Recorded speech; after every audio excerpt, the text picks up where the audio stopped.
guests that came to the Bronx for Palestine solidarity, you are standing on the block where Kalief Browder was born and raised and died.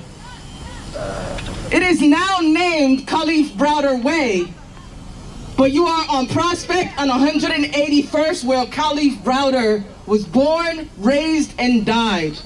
Say Kalief Browder! Kalief Browder! Kalief Browder!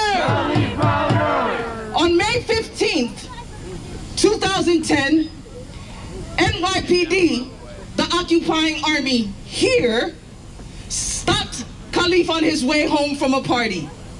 What he thought was the pigs doing their usual abusive stop and frisk turned out to be a nightmare. Kalief was charged with robbery, grand larceny, and assault. Because Browder's family could not raise the money to bail him out, he was taken to Rikers to await trial. Inside Rikers, the corrections officers will beat the young men, punching them in the face until they were swollen and bloody, and then threaten them with solitary confinement if they reported their injuries.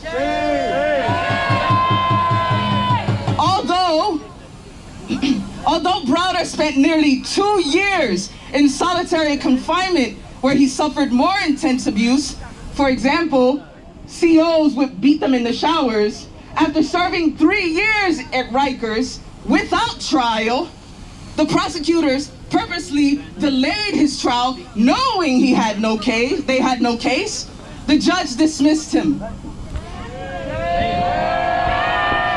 His time at Rikers took a toll on him. And on June 6, 2015, Kalief Browder killed himself here in his home, in his mother's home. We hear the echoes of Browder when we hear about all the young men in Palestine who are subjected to administrative detention. Palestinians are arbitrarily held without trial. The detention has no time limit and there are no legal proceedings. This leaves the detainees helpless, facing unknown allegations with no way to disprove them, without knowing whether they will be released, and without being charged, tried, or convicted. We think of Ahmad Manasra, who was arrested at 13. He is now 21. He spent 9.5 years in prison. Like Kalief Browder, he spent 2 years in solitary confinement. Manasra has suffered such viciousness and abuse that he's developed schizophrenia and severe depression. The Bronx understands Palestine.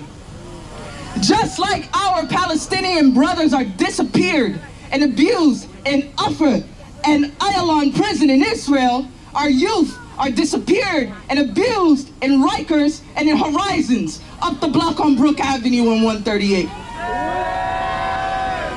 We say free Ahmad! Free Ahmad! Free Ahmad! Free Ahmad! Free Palestine! Free Palestine! Free them all! Free them all!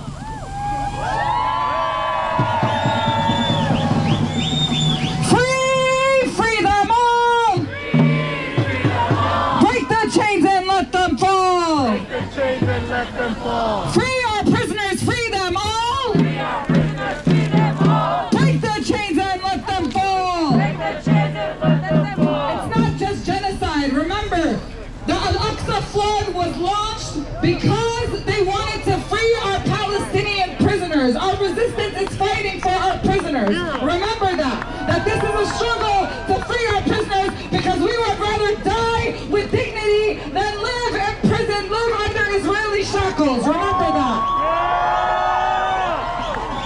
So we're going to do the salah behind the truck. If you are, this salah is for Muslims who are praying. This is not just something that, anybody is supposed to be in the middle. It's a very specific prayer. So if you want to be part of the salah, stand in the middle. If you're not, please get on the side or go to the back. The salah is going to be here because the qibla is that way. They're going to use the loudspeaker to make the adhan. So we need people to line up.